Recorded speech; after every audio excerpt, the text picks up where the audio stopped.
Hello, my name's Jalise. Welcome everybody to my WWE Backlash 2020 review. Here's the thing, everybody. Backlash just ended. Let's review the show. Let's start off with the pre-show. Yes, there was a pre-show match. Apollo Cruz versus Andrade Cien. Why was this on a pre-show? To me, this was a good match. This was a B minus match. They lasted like 7 minutes, even though they could have gone for 20 for the United States Championship. I mean, Apollo Cruz is a tremendous athlete. But the thing is, what I did not like about this, I'd rather have Apollo Cruz versus Kevin Owens instead of fighting against Andrade again. But to each their own. I enjoyed this match. I think it was a very good match, match. Angel Garza tried to interfere at the end when Apollo Cruz literally pushes, does this bench press to freaking Andrade, then he does the moonsault, and then another moonsault, back moonsault, then front moonsault, then he was going for the cover. Angel Garza was interfering, then Kevin Owens did his finisher, and then to Angel Garza, and then Apollo Cruz secured a victory on Andrade. A very good match. It's a B minus. They could have gone for 20 minutes because these two guys, they got a lot in the tank. They're both talented. And Apollo Cruz won in a very predictable manner. In a very predictable match. So, Andrade versus Apollo Cruz, B minus. Should not have been on the pre-show. Next match is the Triple Threat Women's Tag Team match. This is for the Tag Team titles. A match that didn't need to be on there because you know why? Bayley and Sasha just won these titles like 2 weeks ago. Why on earth did you? This is WWE with their planned booking. There's no way they put Bayley and Sasha to win. They had no idea what to do. As soon as Bayley and Sasha won, they're like, "Oh, we need to have something else for the card. We need to save some time." So this match lasted like 8 minutes and 50 seconds and all that stuff. It lasted a good 9 minutes. It was an okay match. They had some good spots. Nikki Cross did a crossbody and a running bull, and she did a bulldog with a clothesline combo. The finish, how I really wish this was Nikki Cross and Alexa Bliss's finisher as a thing. It should be the win. When Nikki lifts up the opponent and Alexa just jumps on him and does the DDT. That's a great finisher, but sad to say no. This match ends with Alexa Bliss doing the Twisted Bliss on top of one of the Iconics, and then next thing you know, Sasha comes in, takes the pinfall, pins Alexa Bliss, and gets the victory. It was a C+ match. There was nothing special about this match. There's nothing great about this match. It was just okay. So Bayley and Sasha, oh, what a surprise! The ones who just won 2 weeks ago are not going to lose it. My God. Next up, Jeff Hardy versus Sheamus. This was actually a good match, even though it was going to be very predictable. Even though I was not excited for this match, it was very hard-hitting match. They were very physical with one another. Sheamus was working on Jeff Hardy's back. He did like 2 Irish curse back breakers on him. He was whooping the shit out of Jeff Hardy for most of this match, and Jeff Hardy was coming back. All that stuff, the typical heel.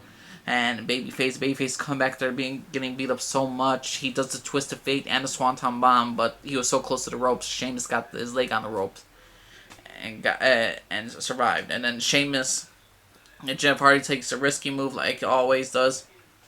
Goes outside on the apron, tries to jump on not on apron, but he jumps on one of the steel steps, gonna land on Sheamus. And Sheamus hits him with a brogue kick, then brings him inside, hits him with a brogue kick. A very good match, a B+ match. This was a better match than I thought it was going to be. This match surprised me. So Sheamus versus Jeff Hardy. Sheamus wins in 17 minutes. I think this match could have been a little bit less, in my opinion, but overall, good match. Sheamus wins, which he needed, and Jeff Hardy, yeah, he's broken. Let's see where else he's going to go in this entire future with him. Next up is Nia Jax versus Asuka. Why was this a match? Nia Jax. Should we care about Nia Jax and Asuka match since they had Charlotte Flair last week and just kind of stole Nia Jax's spotlight? Charlotte Flair. Nia Jax also is not a great ring worker. She injures a lot of people, but this lasted for 8 minutes and this wasn't a bad match. I mean, Asuka wins, but what I hate most about it, she wins because it was a double count out. The Union got back inside the ring. It was just an okay match, 8 minutes, but to me they should have had a definite winner. I do not want to see Nia Jax versus Asuka again. This is Nia Jax's best match, and it's not because anything to do with her, it's because Asuka elevates her and makes her look good. I don't like Nia Jax as a wrestler, I never have. It's not even because of her size and all this, it's because she's an unsafe worker and all that stuff. But this match, it just dealt with mostly Asuka trying to get Nia Jax into early submissions at the beginning. Nia Jax does a clothesline or two and her body splash in the corner. And then there's nothing really great about this. Nia Jax does a power bomb on Asuka. I was enjoying the match. It was just okay, but I didn't really it was okay match. I did enjoy some spots, but the fact that it ended in a double count out is just like, so they're going to continue this tomorrow, they're going to continue this the next day, and all that stuff. Why? Just why? End this thing, if anything. Have Nia Jax fight Shayna Baszler, if anything. Or have, like, Shayna Baszler attack Nia Jax and all that shit, or have anything that's not Charlotte Flair. That's what I'm really hoping about. I really hope Nia Jax this doesn't become like a triple threat, Nia Jax and Charlotte versus Asuka. I really do not want that, but not a bad match. It was just okay. A C match. 8 minutes, Nia Jax and Asuka. Miz and Morrison versus Braun Strowman. What do you expect for this match? This was a crappy match. A handicap match. What do you think is going to happen? Miz is the cowardly heel and all that stuff, running away from Braun Strowman. This match lasted 7 minutes for a Universal Championship match. Yes, Braun Strowman only had 7 minutes with these guys, and it was still too long for me. We all knew what was going to happen. They were going to get some sneak attacks in, which they did. Miz does a drop kick to Braun Strowman outside, and then Morrison goes there, flips him, and they were dominating for the most part, and they were dominating the entire match for the most part, and then for some odd, stupid reason, when they did a combo with a kick to the back of the head and a skull-crushing finale to Braun Strowman, and Morrison went for the pinfall, but the fucking Miz, broke the pinfall. It was a stupid thing. A Miz, a ring general, 10 years, stops the pinfall because he wanted to get the pin. Is this going to lead to a breakup? I hope so. What was the point of this match? So Braun Strowman could get a win? No Fiend show up either? The Fiend didn't show up, so... And the fact that Miz stopped the pinfall from John Morrison, is the Miz that much of an idiot? Is that how much we want to, he's like, they try to play it up like, oh, he's a ring general, he always has the pins and all that stuff. I'm like, does he do this for tag team matches too? Just think of this as a tag team match. This was stupid. This was ridiculous. I cannot understand for the life of me why they made this decision to end the match. This made Miz look stupid. This made the entire team of Miz and Morrison stupid. I mean, there's just so many stupid things about this match. And Braun Strowman, again, one power slam to John Morrison and one choke slam to Miz. It's over. I don't care for Braun Strowman as Universal Champion. I didn't care for him as a wrestling in the ring. I don't really care for him at all. I don't like Braun Strowman at all either. But I laugh with him sometimes. I like certain things that they do with him. But Miz and Morrison as his opponents? Come on. You couldn't get downright predictable than this match. This was a terrible match. A D- to me. Bobby Lashley versus Drew McIntyre. A surprisingly good match. Well, not surprising because you got Drew McIntyre. Before this match even happened, Bobby Lashley put Drew McIntyre in the full Nelson, and then the referee stopped them, like trying to separate them and all that stuff. And then they asked Drew if he wants to continue. He continues. Bobby's just dominating him for the most part of the match. And there's just so much not bad things, but there was a scary botch with Bobby Lashley when he lifted Drew McIntyre out on the outside near the ring apron and all that stuff, and he just nearly slams Drew its head to the ground, and it looked like it could have been bad. Thank God Drew had good awareness and all that stuff, because that could have been really bad, because Bobby Lashley lost his footing for some odd reason. It's like his mind was like, it's like his legs were going, but his mind wasn't there. It's just like, oh God. That was a scary sight. For the most part, they did some cool stuff. I mean, the fact is that Drew McIntyre went for a tombstone and Bobby Lashley reversed it to get into an ankle lock. Brilliant shit right there. That's good. That's some good shit right there. I mean, also the fact that Lashley does like a crossface was something different. Drew McIntyre did the reverse Alabama slam. There was a lot going back and forth between them, and I like how Bobby Lashley was going for the spear, and Drew McIntyre turned it into a Gamora lock and all that sort of, or continual clutch, whatever you want to call it. Not continual clutch, but Gamora lock. You know, the shit that Brock Lesnar did. He reversed the spear into that. And there was a major superplex off the top rope. But the thing is, though, what really was the most annoyingest thing about this match, that they had Lana come out again.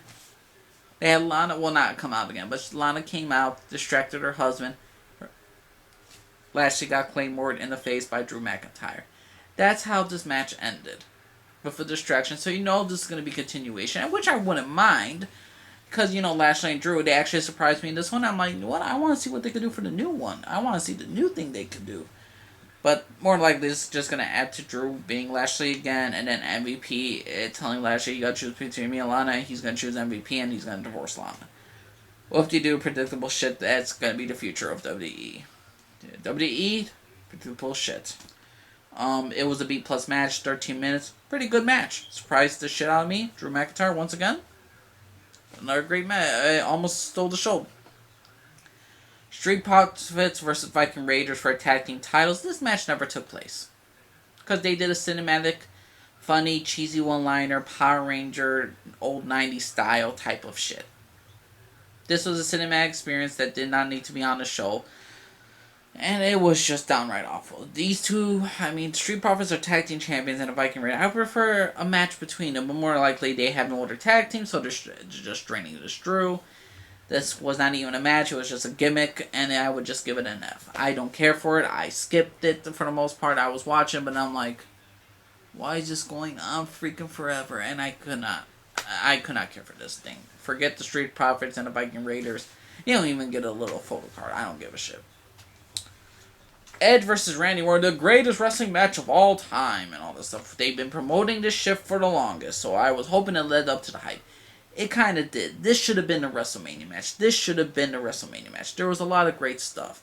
A lot of story with Randy targeting Edge's neck, Edge's doubting himself.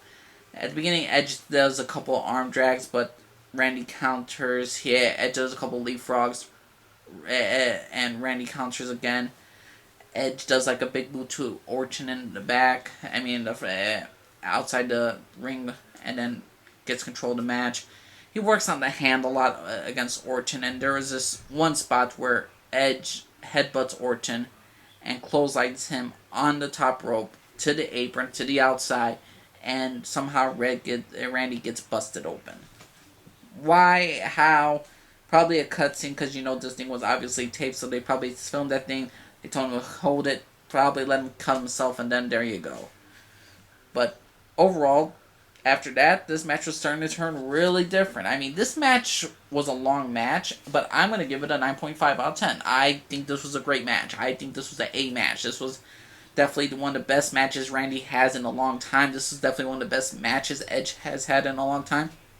This was actually a pretty dang good match. This was a great match. This was an excellent match. The only reason why I will not give it an A+ is the fact that, and I like the idea of the whole, how they did the entrances and all that stuff, and then the ring announcing, and the referee has that old school wrestling outfit. That's awesome. But what I did not like was they added the crowd's noise and voice and all that stuff. I'm like, oh my god, why? Why are you doing this? I like how they did little camera angles, but that crowd reaction that you kind of filtered and edited, I did not enjoy that. That's the only reason why I do not give this match an A+. This was a very, very good match between them. Edge was delivering the execution. He did Christian's Prettier. Randy got 2 RKOs in, one regular RKO, one super RKO. Edge does 2 spears to Randy, can't get out of it. He gets out of it. Then Edge does a Three Amigos thing for Eddie Guerrero. Randy does the pedigree of all things, the Triple H, and I formed to Edge for Triple H and all that stuff. There was a lot of great moments of this match. At the end, when Edge won last time WrestleMania, with the submission and all that stuff, it looks like Randy knees him in the groin. The ref doesn't see it, and while Edge is like that, Randy punts. Yes, he punts Edge to the head, and Randy wins. He says, "You could go home now," to Edge. He whispers him while Edge just lays on the ground. So we don't know where this is going. Maybe Randy will fight now Drew McIntyre, and Edge will eventually come back. Maybe he'll turn heel. Who knows? But this was actually a very good match. And it's very rare when WWE promotes a wrestling match and it says it's one of the greatest of all time. Even promoting that was stupid. But promoting a match, as much as they were for this one, and living up to the hype, this to me lived up to the hype. This was actually a very good match. A great match. I shouldn't say very good. This was a great match. This should have been the WrestleMania match. It didn't feel like it dragged too long as the WrestleMania match, but I think they could have shaved 2 minutes off. But either way, I was happy with the result. I really did enjoy this match. I think it was a great match. I think maybe it is the best match since Edge has been back, and one of the best matches, even better than his match with Alberto Del Rio, his last WrestleMania match and all that stuff. This is better than a lot of Edge's matches than I thought it would be. And this is definitely one of the best Randy matches in I say like the last 2 years. I haven't enjoyed a good Randy Orton match, and this was actually the first time I actually seen him doing leapfrogs and other stuff instead of just doing the same old shit that he usually does. DDT, RKO, and that one little neckbreaker. He was actually doing different moves. He was actually trying. I mean, Edge delivered a freaking rock bomb, for God's sake. There was a lot of great stuff to this pay-per-view. For this match. If this match did not happen, this Backlash would have just been, to me, a very predictable, wasteful show. But because of this match, it was actually a worthwhile show, and you should definitely check out this pay-per-view because of this last match. This match, to me, saved the pay-per-view, and I'm going to give this pay-per-view an okay grade. It was a 7 out of 10. Okay, 7.5 out of 10. I wouldn't say this was a good pay-per-view. I don't think it was. I think a lot of the matches were predictable. I think a lot of stuff that should not have been there. But overall, this match saved the show to me. So, Backlash 2020, it was okay. So, let me know what y'all think, everyone. Subscribe if you like. Disagree on the bottom. Link comment down below. Let me know. Respect my opinion. I respect yours. Leave a like button, everybody. Let me know what y'all think, everybody. Did you agree, disagree with me? Do you think Edge and Randy Orton match sucked? Do you think the tag team women's match shouldn't have been around? Let me know what y'all think, everyone. And it's at least everybody. Bye-bye.